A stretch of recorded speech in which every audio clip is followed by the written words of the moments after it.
13 questions or discussions to plan, to talk in the course of getting to know that person. It's up to you which one you want to choose, how you want to say it, insha'Allah ta'ala. There's no easy way of opening up any topic these days, especially when you want to get married. Butterflies are in the stomach, you're nervous, you're sweating, right? Best to talk about yourself first. My advice to men is to talk about yourself first. Now obviously there are extrovert men, introverted men, there are shy men and outward men. Sometimes the women are like that. The first thing, one of the things to talk about is how you view marriage life.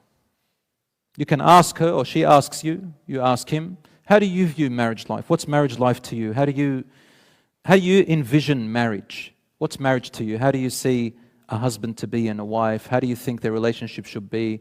What is marriage life to you? What is family marriage life? How do you see it? Second one is, what qualities would you like to see in a spouse? Number 3, you need to talk about each other's family dynamics. You have to bring family and culture into it. When you get married, just 2 people get married, families are coming together, cultures are coming together. Sometimes even whole tribes are coming together, depending on where you're coming from. So you're coming to the whole marriage and to the whole family. You need to know who you're dealing with, the in-laws, the family. You're going to have children, inshallah. Those children, they want their grandparents, they want their uncles and aunts. You've got to look at family. What's the dynamics in your family? And while you're talking about that, talk about how do you get along with your family? What's your relationship with your mum and dad, your siblings? You can start talking about yourself. Say, gosh, I've got a brother, we are so close. Me and my sisters, we're kind of... So talk about that and open these discussions. Talk about culture. It's another question, and that is about living arrangements. Living arrangements and family dynamics are very close. Some cultures are very strict, and they put pressure on the son that he and his wife, the daughter-in-law, must live with their parents. And this is a very hot topic for a lot of people.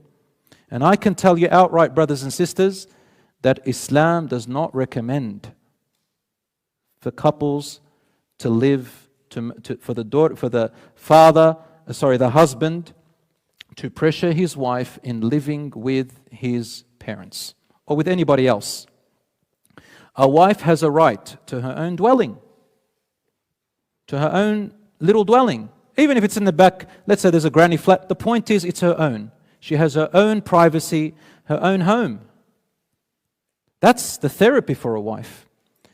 And to make her home nice, and she's the queen of the house. She does whatever she wants. Brothers and sisters, it's actually oppression and zulm. Zulm in Islam, to pressure or force the wife to live with your parents. Some people might say, but what if we're in financial difficulty? I say to you, that's why you have the period of engagement. You need to talk about these. These are crucial points to talk about. You must talk and agree on them, and right from the beginning. Very important, brothers and sisters. I've seen many fights happen between mother-in-law, daughter-in-law. Sometimes she wants to put a hijab on. Maybe if she doesn't wear the hijab, she can't feel comfortable. The brothers come in, the brother-in-laws come in, sometimes the sister-in-laws. Everybody visits. It's the parents' house. She has no privacy. Sometimes they clash. Mum wants, to organize the house this way. She can't do anything. They clash. Brothers and sisters, this is important to know. Inshallah, have good conversations with your parents. Wallah, I see this all the time happening. Tears, cries, tension, separation and divorce as a result of not talking about living arrangements and dynamics of family and all that. My brothers and sisters, some people, they say to me, but if we talk about that, it's too tense. We start fighting. I said, it's better fighting now than when you get into your marriage and fight. That's the whole point of engagement. That's the whole point of meeting and talking. How you each spend your free time.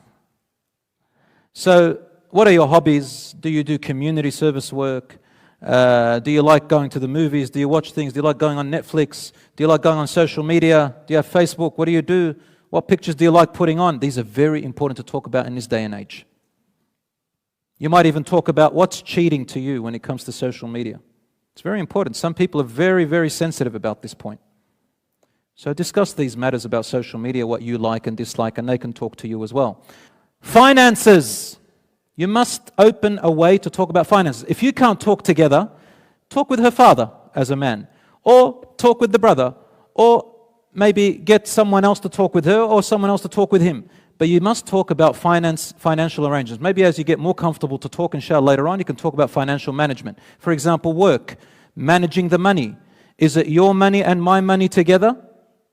Or is it your money is my money and my money is my money is my money? Let me repeat that. Is it your money and my money together? Or is it your money and my money? Or is it your money is my money and my money is my money? Is that how it goes? Yeah. It doesn't matter which one you want to go with, so long as you agree. Have fun, whatever you like. I'm not going to tell you whose money to. But honestly, I just want to say something. That word, your money, when in Islam, I've even heard speakers say this. And everybody claps for them. Yay! Look, in Islam, they say, how many rights the woman has, they say. It's true, they have a lot of rights. They have equal rights to men. Equal, but not exactly the same, but they are equal in number. However, they come and tell you, look at the woman, her money is her money, and his money is her money. Ha ha ha, everybody claps. That's not true. I'll tell you it's not true. That's not what Islam says. What Islam says is, her money is her money. That is true. But not all of his money is her money. Part of it, and it's not money. What the husband has to do is that he must provide for his wife and his children all their needs of living, shelter, clothing, food, protection, security, their needs. He is responsible for their needs and their livelihood. Depending on how generous he is, the more generous he is, the better of a husband he is. That's from Allah subhanahu wa ta'ala. He praises a husband who's generous. Which, by the way, you need to talk about finances. You'll understand how generous the person is, how they spend their money. Are they good at finances? Are they not? And this is a very crucial point to understand these dynamics. So, brothers and sisters, he is responsible, part of his wealth, to go onto his family, but not all of it. Same with the wife. Wife keeps her money. Another thing to open up is your social life. Talk about your social lives. Introvert, extrovert. These are very important. Knowing a person's friends is very important, because the friends can tell you a lot about yourself, and usually you've got to investigate. A good thing is to look on social media, ask other people about them. There's nothing wrong with that. Number 8, talk about children, having children, and raising them, educating them, and very importantly, naming them. I'll repeat it. Naming them. What did I say? Naming them. This is a big thing. I've seen couples fall apart over the naming of a child. Some people are very strict with culture. And some people, their parents, they interfere too much. That's why when I told you talk about family and how they are, you'll open up these other areas that will tell you a lot about the person and yourself. Look, there's no right or wrong answer here, brothers and sisters. I'm not telling you what the answer should be. What we're telling you is these are factors that you guys need to learn about. And then decide. Go home, think about them, and then make a decision. Don't be hasty. But naming a child, do you want children in the first year, second year? What do you think about children? How many children do you anticipate having? You can't say, well, that's up to Allah subhanahu wa ta'ala. Well, okay, it is up to Allah, but do you like having children? Do you not like having children? First year, second year, what do you want to do? So these things open up a great discussion. Naming a child is very important. I've seen couples, they fall apart because the father or the mother, they pressure, for example, the son to name the child after the dad's name. In my culture, I've got a culture like that. Up in the village in Lebanon, a lot of Arabs, they've got to name the first child of the first oldest son by the grandfather's name. And if you don't, you're like almost an outcast, or you're frowned upon, or they always look at you differently. So you've got to talk about whether this is a big thing in your culture, or whether it's not. You might have a spouse or a future wife who says to you, no, I think a mother should name the child. I carried him, I did. And I will tell you a lot about her personality and how she thinks, whether she's good for you or not. So brothers and sisters, these are important. And the last 3 things, inshallah. Ask about future ambitions and goals, especially career. How important is your career to you? My career is like this. Very importantly also to ask about, number 10, health issues, disabilities. If you're embarrassed to talk about them, get someone else to explain that to them. It's very important, brothers and sisters. You don't want to get married and later on you find out severe health issues or deformities or disabilities. That's haram in Islam to hide these things. I've had cases like that before, and they say, well, the brother who married her, he hid something. He hid that he used to have another mistress and he had 2 children from her. And they wanted to get divorced. He says, no, you got to give me the mahr. Another brother married another sister and she had another deformity. She didn't tell him about it because I was embarrassed. It's none of your business. And why can't you accept me that way? It's a right of both the husband and wife to know anything that will place attention on the marriage in relation to their personal self. Number 11, the past. I know. You probably looked it up. A lot of sheikhs and imams said, it's none of anyone's business to know about your past. Allah forgives all sins. Yes, that is true. That is true. People should not expose their past sins. That is true. That is a general blanket rule. But I'm going to just let you think about something. You know yourself. Some sins of the past are not that easy to just dismiss. Stay with me. Stay with me. You with me? Okay. Some sins of the past between telling a potential spouse cannot be easily dismissed. You have to think, is that sin of my past going to show up in my marriage again? Does it have the potential? I'll give you an example. If a person used to be on drugs before and they were addicted and it was hard, how long ago was it? If drugs can come back into the marriage, not in the beginning, but later on it can. Because people take drugs often either for recreation or when they get addicted it becomes mental issues, depression and all of that stuff. In a marriage there's going to be ups and downs. A person can resort back to the drugs. Is it important to talk about it? In my opinion, wallahi, you don't have to take it, it's important to talk about it. But of course, there has to be respect and people have to cover up for their sins. Sometimes a person may have had multiple relationships in the past. Now, it's up to you to say it or not say it. It's not a problem. I had a few young people, couple who call me and say, look, this guy has asked for me. Listen, a sister said, a guy has asked for me. Even brothers, they say to me, I want to ask for this sister, but, I had a girlfriend before and I've committed zina a few times and sister says things have happened.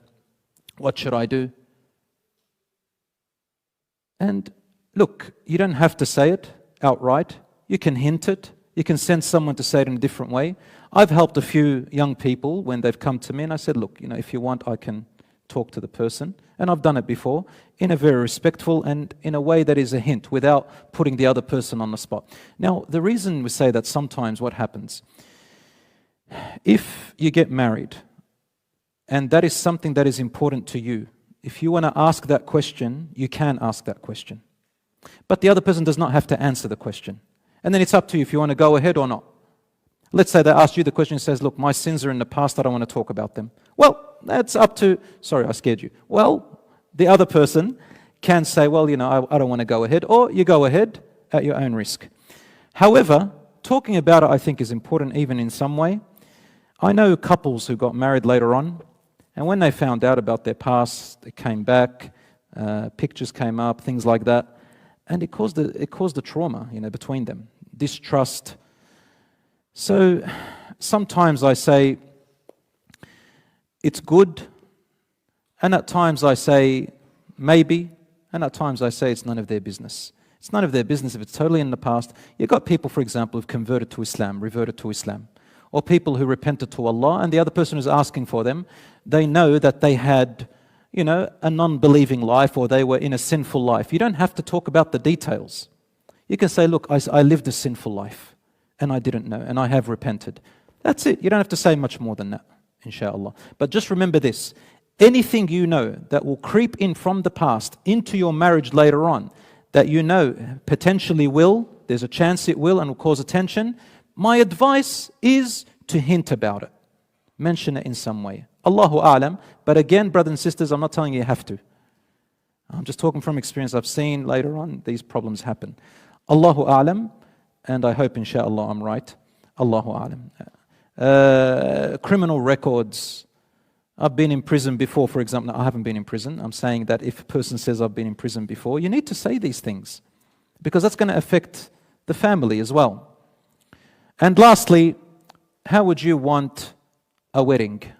You might be thinking, oh, is that important? It's very important. In fact, saying how you want a wedding and the details of it will tell you so much about the mindset of the person, about their family, about your family, to see if things can get along. I've seen families have fights in weddings over things that weren't clearly talked about before. Some couples have divorced and divided and had fights over a wedding dress, over a ring, over the bouquet of flowers, over the car type, over the hall, over the table, over I don't know what. Oh man, have I got stories for you. But I don't want to say too many stories, because it could be people in our community who might think I'm talking about them. I'm not talking about anybody, but this happens everywhere, brothers and sisters. So it's important to talk about these things.